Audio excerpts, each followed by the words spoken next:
Student class 9th में हम लोग पढ़ रहे थे cell the fundamental unit of life, जिसमें से हम लोगों ने काफ़ी चीज़ें कवर कर चुके थे। आज हम सेल जो यूनिट हमारी चल रही थी उसका लास्ट टॉपिक पढ़ेंगे, इंडोसाइटोसिस और एक्सोसाइटोसिस। तो आइए स्टार्ट करते हैं। देखिए, पहली बात आप समझ लेंगे इंडोसाइटोसिस मतलब होता क्या है। देखिए यहाँ पे चीज लिखी गई है इंडो। इंडो मतलब क्या होता है? इंडो मतलब होगा अंदर की तरफ। जैसे साइटोसिस मतलब होता है, हम कहते हैं सेल, यानी कोई भी पार्टिकल, यह बात समझिए ध्यान से। जैसे कोई भी हमारा जो कण होगा, इस कण या पार्टिकल का सेल के अंदर आना। जैसे सपोज करते हुए ये हमारी कोई सेल है, ठीक है ना, इस सेल है और यहां से कोई एक्सटर्नल एनवायरनमेंट में रखा गया कण है, इस कण का इसके अंदर आना क्या कहलाएगा? इंडोसाइटोसिस कहलाता है। यानी सेल के अंदर आएगा तो इंडोसाइटोसिस, मतलब समझे ना कि इंडो मतलब अंदर, साइटोसिस मतलब सेल के अंदर। अब हम देखते हैं भाई होती क्या चीज है ये। Type of active transport. जैसे देखिए, आपको जब डिफ्यूजन पढ़े होंगे तो वहां पर बातें हुई होंगी, डिफ्यूजन में कोई भी कण जो अंदर आता था वहां पे किसी प्रकार की कोई एनर्जी की रिक्वायरमेंट नहीं होती थी, आप एनर्जी नहीं खर्च करते थे, वो आसानी के साथ कॉन्सेंट्रेशन के अनुसार, जैसे जिसकी सांद्रता जहां अधिक होती थी और जिधर कम होती थी उधर वो मॉलिक्यूल मूवमेंट करने लगता था, यानी अधिक से कम की तरफ। लेकिन यहाँ पे ऐसा कुछ भी नहीं होगा, यहाँ पे आपको एनर्जी लगानी पड़ती है।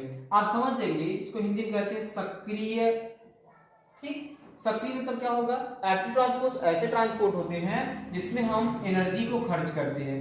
ठीक, वैसे अभी दो प्रकार के ट्रांसफार्मर जनरली सेल में दिखाई जाती है, एक एक्टिव होता है, एक पैसिव होता है। पैसिव में एनर्जी नहीं लगाते, एक्टिव में एनर्जी को खर्च करते हैं। दूसरी बात है मूवमेंट ऑफ पार्टिकल्स, यानी जो अणु होते हैं या कण होते हैं उनका मूवमेंट जो होता है कहां से होता है भाई? Cell from external environment. अभी हमने बताया कि एक्सटर्नल मतलब बाह्य वातावरण से किसी कण का सेल के अंदर जो होता मूवमेंट होता है। इसमें क्या हो रहा है कि बाहर कोई कण था, मान लीजिए उदाहरण लीजिएगा, ये कभी भी जब भी होगा तो सॉलिड पार्टिकल में होगा, या हम कह सकते हैं सिंपल सी बात हम आपको बताया जाए तो ये कि जो इंडोसाइटोसिस प्रोसेस होती है वो किसी ठोस कण का या ठोस पदार्थ का सेल के अंदर आने की प्रक्रिया होती है। ठीक है ना, फिर समझ लीजिए बात को। इंडोसाइटोसिस एक ऐसी प्रक्रिया होती है जिसमें सेल किसी सॉलिड पार्टिकल को या ठोस पदार्थ को अपने अंदर लेती है। ठीक है ना, इसी को कहा जाता है जो हमारी इंडोसाइटोसिस प्रोसेस होती है। इसमें देखेंगे आप जल्दी, दो टाइप के होते हैं, एक होते हैं फाइगोसाइटोसिस और एक होता है पिनोसाइटोसिस। फाइगोसाइटोसिस और पिनोसाइटोसिस जो होती हैं, इन दोनों को हम समझते हैं क्या चीजें होती हैं। पहले हम देखते हैं फाइगोसाइटोसिस को। जल्दी आप देखेंगे तो इसमें हम कहते हैं एक भक्षाणु क्रिया होती है। भक्षाणु क्रिया मतलब क्या होती है भाई? जैसे देखिए, किसी भी जो सेल हमारी होती है उस सेल के अंदर किसी भी सॉलिड पार्टिकल जो आता है तो जल्दी जैसे देखेंगे ये प्रोसेस जो होती है, ये आप जितने भी प्रोटोजोआ होते हैं जो एक कोश की जंतु होते हैं उनमें न्यूट्रिशन के लिए, या फिर हम कह सकते हैं जो हमारी WBC होती है, श्वेत कणिकाएं होती हैं, इनमें न्यूट्रिशन के लिए बहुत ही रिस्पॉन्सिबल होती हैं। यानी पोषण जो होता है वो किसके माध्यम से होता है? वो फाइगोसाइटोसिस के माध्यम से होता है। दूसरी बात यहाँ पे लिखा गया है सेल ईटिंग प्रोसेस।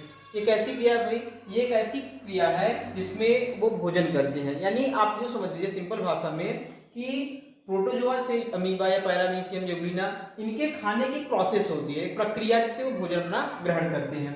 दूसरी बात लिखा जा रहा है कि large particle are taken into cell process. देखिए ये क्या कह रहा है भाई?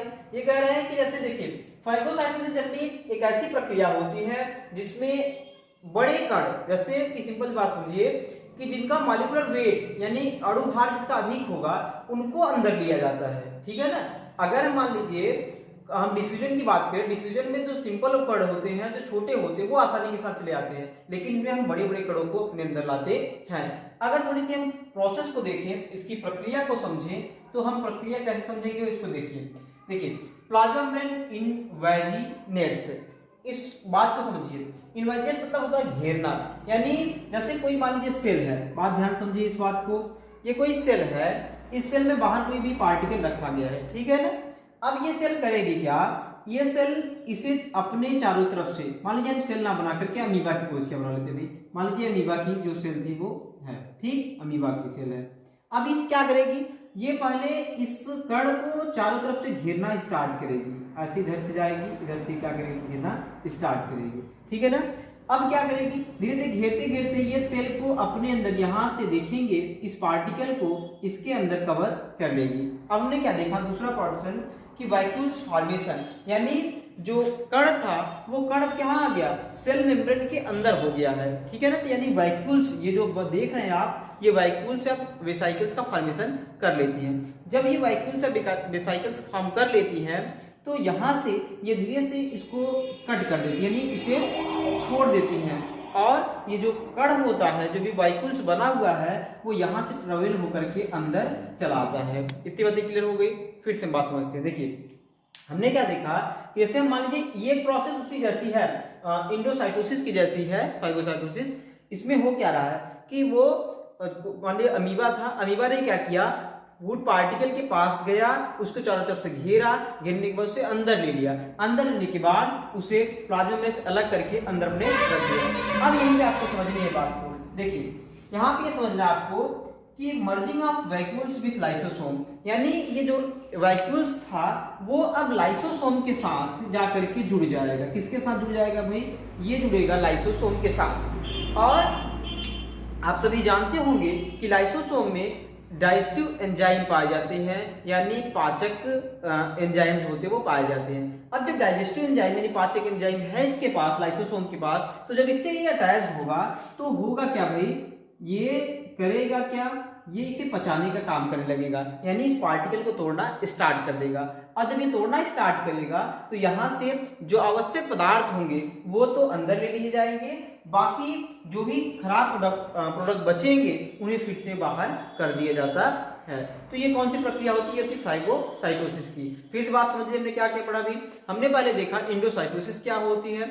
इंडोसाइटोसिस में हम ये करते हैं कि किसी भी पार्टिकल को सेल के अंदर डाला जाता है। ये दो टाइप के हमने देखा था, फाइगोसाइटोसिस और पिनोसाइटोसिस। फाइगोसाइटोसिस में हमने ये देखा कि कोई भी फूड पार्टिकल जो होता है वो किस प्रकार से अंदर आता है।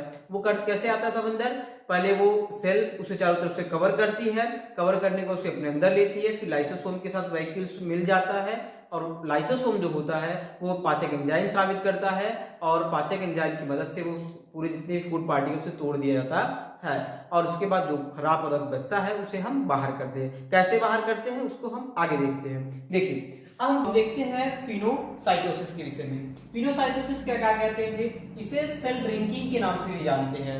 सेल ड्रिंकिंग क्यों कहते हैं भाई, जैसे हमने देखा कि फाइगोसाइटोसिस जो हमारी प्रक्रिया होती थी, इस फाइगोसाइटोसिस में हम किसी सॉलिड पार्टिकल को टेकअप करते थे या सेल टेकअप करती थी, लेकिन यहाँ पे क्या करेगी, वो किसी वाटर मॉलिक्यूल्स को वो टेकन करती है, यानी अपने अंदर लेती है। लेने की जो प्रोसेस है आप समझिएगा बात को, जो जैसे वो फाइगोसाइटोसिस में किसी सॉलिड पार्टिकल को अपने अंदर ले रही थी, उसी प्रकार से यहाँ पे वो वाटर मॉलिक्यूल्स को लेगी। कैसे लेगी, जैसे मान लीजिए वही अमीबा में एग्जांपल लेते हैं भाई, कि यहाँ से ऐसे हो गया, यहाँ पे कोई वाटर मॉलिक्यूल्स के चारों तरफ मान लीजिए पड़े हैं, थोड़ा सा इनसे बड़ा इसलिए बना लिया कि पता चले कि अंदर अलग नहीं। तो यहाँ पे क्या करेगा, वो धीरे से यहीं से अंदर आएगा, फिर ये इसके अंदर चला आएगा, और यहाँ से फिर धीरे धीरे कवर कर लिया जाएगा, और उसके बाद उसे अंदर ला दिया जाएगा। तो यहाँ पे जो इसके साथ कुछ भी आवश्यक पदार्थ होगा वाटर में वो ले लिया जाएगा, फिर बाकी जो भी चीज बचेगा इसमें भी वेस्टेज प्रोडक्ट होंगे तो वो भी बाहर कर दिए जाएंगे। तो ये सेल ड्रिंकिंग के नाम से जानी जाती है। यानी जो पिनोसाइटोसिस होती है उसमें हम वाटर को टेकन करते हैं। क्या कह रहा है, extra cellular fluid is taken into cell water, यानी जो एक्स्ट्रा सेलुलर है, ठीक, एक्स्ट्रा सेलुलर मतलब कि जो भी पदार्थ बाहर रखा गया है वो द्रव, उसे हम अंदर लेते हैं, उसे क्या कहते हैं, पिनोसाइटोसिस कहते हैं। ठीक है ना, ये चीजें होती है। अभी हमने देखा इंडोसाइटोसिस क्या होती है, अब थोड़ी सी बात कर लेते हैं एक्सोसाइटोसिस की।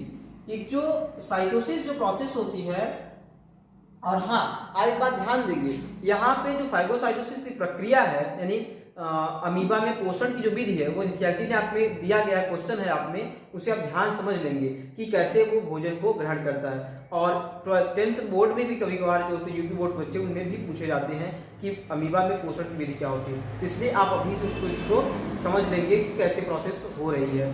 तो हमने क्या देखा, एक्सोसाइटोसिस की बातें होती है। एक्सो मतलब होता है बाह्यतम या एक्सटर्नल कह सकते हैं। एक्सटर्नल मतलब क्या होता है भाई, बाह्य, बाय मतलब यहाँ पे कोई भी प्रोडक्ट जो होगा, यानी सेल में कोई भी चीज जो बनी होगी खराब हो जाएगी, उसे कैसे बाहर करते हैं, वही होता है एक्सोसाइटोसिस। इसमें देखिए जैसे यही वाला एग्जांपल लेते हैं, मान लीजिए कि कोई भी फूड पार्टिकल जो आ रहा था वो अंदर, तो अंदर जब आएगा तो जाहिर सी बात है इसमें जब पाचन होगा तो कुछ वेस्ट प्रोडक्ट बचेगा।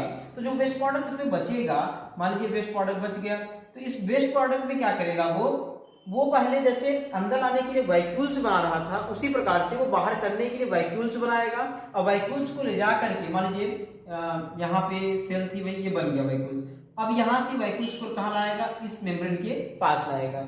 और जब ये मेम्ब्रेन के पास आ जाएगी तो यहाँ से मेम्ब्रेन को थोड़ा सा ब्रेक किया जाएगा, और ब्रेक करने के बाद यहाँ से जो भी पार्टिकल होंगे उसे बाहर कर दिए जाते हैं। तो ये क्या होती है, एक्सोसाइटोसिस होती है। देखिए अगर हम एक्सोसाइटोसिस की बात करें तो यहाँ इसे हम कहते हैं वोमिटिंग प्रोसेस भी कही जाती है। वोमिटिंग प्रोसेस मतलब क्या होती है, जैसे देखिए वोमिटिंग मतलब क्या होता है, किसी चीज को हम जो खाया होता है उसे बाहर करते हैं, मतलब खराब प्रोडक्ट जो होता है उसे बाहर करते हैं। उसी प्रकार से सेल जो होती है वो उसे बाहर करते हैं, जो भी प्रोडक्ट उसके लिए आवश्यक नहीं होते।